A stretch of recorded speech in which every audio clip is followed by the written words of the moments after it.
Hi there, my name is John Estrella, and in this flipped presentation, we will be going over a basic overview of the Sigma Spectrum Infusion System and its uses for chemotherapy administration. The Sigma Spectrum Infusion System is essentially an infusion pump utilized in hospitals and outpatient settings to administer fluids and IV medications. However, in this particular case, of course, we're going to be using it for chemotherapy.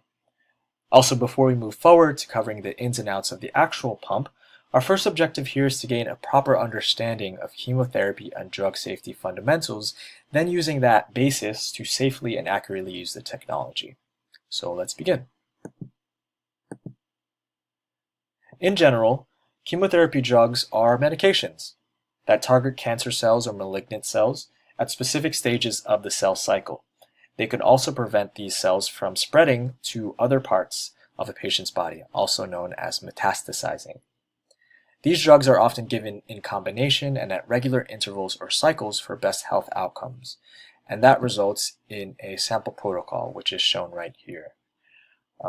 This is essentially a roadmap for the entire treatment plan for the patient, and a quick glance already shows how particular and comprehensive the entire care plan can be, with all the different phases, all the drugs in each phase, the required doses, and the specific days that these drugs are given. Again, knowing this context and the gravity of what's required of us as nurses will help us see the why behind our use of the pump and the required diligence in using them.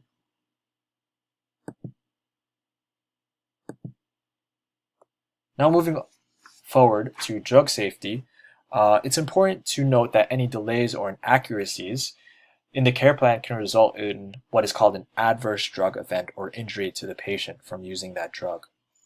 And as nurses, we have the power and responsibility to minimize these events from occurring. So how do we accomplish this? One, like you just saw, through a standardized protocol or roadmap, and two, a dose verification system, or the system of practices to verify the roadmap's accuracy.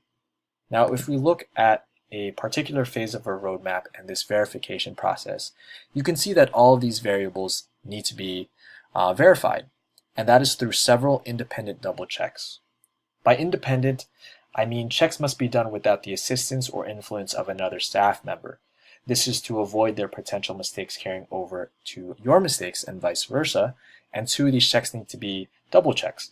At least 2 physicians, 2 pharmacists, and 2 nurses all must verify the accuracy of the roadmap and all relevant calculations. All these variables need to be checked, but in particular, I want to focus on the dosages of each medication. And in the next part, we will actually practice performing these drugs.